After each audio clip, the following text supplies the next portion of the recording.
India के अंदर global south summit हुई है। साहब उन्होंने पाकिस्तान को बुलाया ही नहीं है। 125 मुल्कों की वो बात कर रहे हैं कि हम उनको बता रहे हैं, नरेंद्र मोदी ने वहां और इंडिया और बांग्लादेश के ताल्लुकात को एज ए मॉडल देखा जाना चाहिए। पे बैठ के कहा है कि ग्लोबल साउथ जो है वो इजराइल हमास की जंग के ऊपर यूनिटी दिखाए। अच्छा, समझ नहीं आ रही कि इंडिया खेल किस तरफ रहा है। कि ग्लोबल साउथ समिट हो रहा है, कल से स्टार्ट हो रहा है voice of global south summit, और इंडिया इस समिट को होस्ट कर। सबसे इंपॉर्टेंट पॉइंट है तार साहब, किसी ग्लोबल साउथ के मुल्क ने इंडिया को नहीं कहा कि तुम्हारा नेबरिंग कंट्री पाकिस्तान है उसको बुलाओ। हमें कोई बुलाया ही नहीं उन्होंने, और वो ग्लोबल साउथ समिट कर रहे हैं। ये इंडिया में कोई तकरीबन 125 कंट्रीज इसमें शामिल होंगे, पूरी दुनिया के लोग इसमें शामिल होंगे। ये डोनाल्ड लू सब इंडिया जाके और सब कुछ दिए जा रहे हैं, 2+2 भी कर रहे हैं, इंडिया का स्टेचर भी बढ़ गया, इवन के अमेरिका जो है वो इंडिया के साथ खड़ा हो गया। इंडिया के अंदर ग्लोबल साउथ समिट हुई है। साहब उन्होंने पाकिस्तान को बुलाया ही नहीं है। 125 मुल्कों की वो बात कर रहे हैं कि हम उनको बता रहे हैं, नरेंद्र मोदी ने वहां पे बैठ के कहा है कि ग्लोबल साउथ जो है वो इजराइल हमास की जंग के ऊपर यूनिटी दिखाए। अच्छा, समझ नहीं आ रही कि इंडिया खेल किस तरफ रहा है। सपोर्ट इजराइल को कर रहे हैं और अभी कह रहे हैं इजराइल हमास वॉर में यूनिटी दिखाएं। लेकिन जो सबसे इंपॉर्टेंट पॉइंट है तार साहब, किसी ग्लोबल साउथ के मुल्क ने इंडिया को नहीं कहा कि तुम्हारा नेबरिंग कंट्री पाकिस्तान है उसको बुलाओ। हमें कोई बुलाया ही नहीं उन्होंने, और वो ग्लोबल साउथ समिट कर रहे हैं। ये 7 बॉर्डर है। आप कहते हैं 100 किलोमीटर पे दिल्ली है, बॉर्डर है, उन्होंने सानू लेटर ही निकले तार साहब, इसकी क्या वजह है? चीमा साहब, आपका किस मुंह से जाएंगे आप? मैं तो कोई बुला भी लेते तो किस मुंह से जाएंगे आप? केयर टेकर गवर्नमेंट काकड़ साहब जिन्हें ना कड़े जो निकले और जाना सी उथे।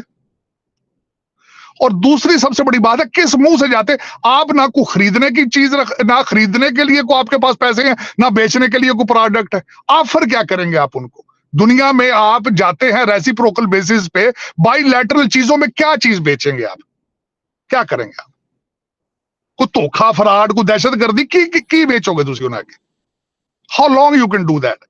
आपकी क्रिकेट टीम गई है, उन्होंने बेच दी है वहां पे। मेरा मकसद, आप क्या ख्याल, उनको नहीं पता होगा कि आपके अंदर क्या हो रहा है? आप उनको नहीं पता वो जो लंदन में जो क्या नाम है, आजो कंपनी जो क्रिकेट को मैच बेच रही है, उन्हें नहीं पता सारा कुछ? दर हकीकत आपका सबसे बड़ा प्रॉब्लम ये है चीमा साहब, आपके लोग ये समझते हैं कि दूसरी सारी दुनिया रोटियां नाक में डाल रही है। ये प्रॉब्लम। आप ये समझते हैं कि हमने पूरी दुनिया को बेवकूफ बनाया हुआ है, हालांकि पॉइंट दूसरी तरफ है। आप कभी पाकिस्तानी पासपोर्ट, आप तो माशाल्लाह ट्रैवल करते हैं बड़ा काफी, कभी देखें कि पाकिस्तानी पासपोर्ट की कितनी इज्जत है किसी एयरपोर्ट के ऊपर? आपको लोग देख के, कल मैंने शबर जैदी की एक मैं ब्लॉग सुना, वो कहते हैं कि प्रोडक्ट शायद आपके ले लें दुनिया, लेकिन आपकी शक्ल नहीं देखना चाहते। आप लोग दुनिया नहीं देखना चाहते क्योंकि आपने बता दिया सब। हमारे पासपोर्ट देके कहते हैं इधर साइड हो जाओ। बिल्कुल इस तरह पूरा जहाज गुजर जाता है, एक बंदे को कहते तू इधर आजा, साइड से आसपास से। चीमा साहब, मैं एक बात बताना चाहता हूं, आप इंडिया की बात कर रहे हैं, कल यहां पे डाटा आया है, इंडियन स्टूडेंट अमेरिका में जो आते हैं उनमें 35% इंक्रीमेंट आ चुकी है, और उधर 25% चाइनीज डिक्रीज हो गए हैं। वो जो मोदी साहब यहां पे आके वादा कर गए थे कि इंटेलेक्चुअल टनल बनाएंगे, हमारी यूथ होगी, टेक्नोलॉजी इनकी होगी, पैसा भी इनका होगा, वो प्रैक्टिकली काम कर रही है। ग्लोबल साउथ समिट हो रहा है, कल से स्टार्ट हो रहा है voice of global south summit, और इंडिया इस समिट को होस्ट कर रहा है। और फिर एक दफा इंडिया में कोई तकरीबन 125 कंट्रीज इसमें शामिल होंगे, पूरी दुनिया के लोग इसमें शामिल होंगे, पूरी दुनिया के लीडर्स, और इसमें मिनिस्ट्रियल सेशंस भी हैं। इसके अलावा जो G20 में लीडर्स शामिल हुए थे उनकी भी वर्चुअल समिट है, G20 लीडर्स की वर्चुअल समिट। और फिर इसके साथ साथ और भी कुछ ऐसे सेशंस और जो कंक्लूडिंग सेशंस हैं उनके बारे में कहा जा रहा है कि उसमें इंडिया के प्राइम मिनिस्टर नरेंद्र मोदी साहब जो हैं वो उसको हेड करेंगे।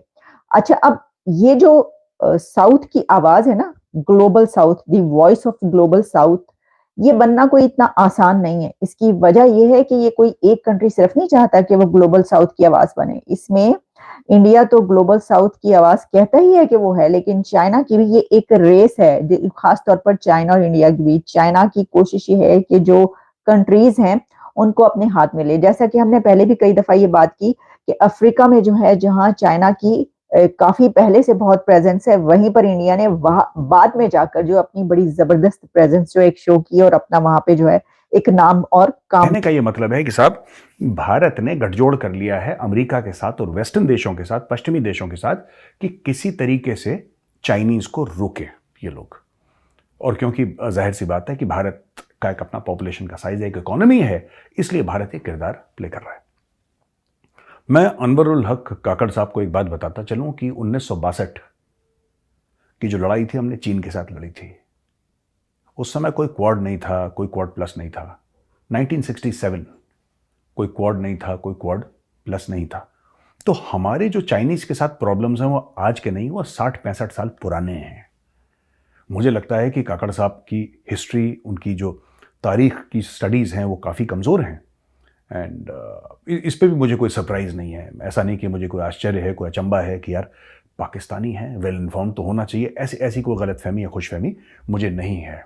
तो इनका ये कहना है कि साहब contain the rise of China, ये तो लोग करते हैं। चाइना ने क्यों चाइना पाकिस्तान इकोनॉमिक कॉरिडोर बनाया है? किस खुशी से बनाया है उसने? You see, everybody has got strategic aims. China क्यों इन्वेस्ट कर रहा है अफ्रीका में? आखिर क्यों कर रहा है चाइना? और सिर्फ अमेरिका के लिए नहीं, भारत के भी इंटरेस्ट में है कि चाइना को तोड़ा जाए, चाइना को मरोड़ा जाए, चाइना को कमजोर करा जाए। और भारत कर रहा है, और भारत मिलिटरीली भी कर रहा है पूरी कोशिश, और भारत इकोनॉमिकली भी कर रहा है। अभी आपने देखा सिर्फ आईफोन और टेस्ला की बात हुई। अब धीरे धीरे आप देखेंगे 2024 में आप खासतौर से ये देखेंगे कि कई कंपनीज हैं जो दौड़े इंडिया। ये जो अभी शी जिनपिंग गया है अमेरिका, ये क्यों गया है? आपको क्या लगता है कि इसके पीछे हिडन कारण क्या है कि अमेरिका चला गया जो बाइडेन से मिलने के लिए? कहीं ना कहीं शी जिनपिंग को यह पता लग गया है कि चाइना को पड़ रही है मर। और पाकिस्तानी दोस्तों ये बात माने ना, क्योंकि पाकिस्तानियों का सच से कोई लेना देना नहीं है, लेकिन पाकिस्तानी ये बात माने न माने, सच तो यही है कि चाइना का जो भी राइज है ना, that is fuelled by the United states of America. America ने पैसे दिए, अमेरिका ने डॉलर्स दिए, चाइना ऊपर उठा। आज वही चाइना अपने मालिक को आंखें दिखा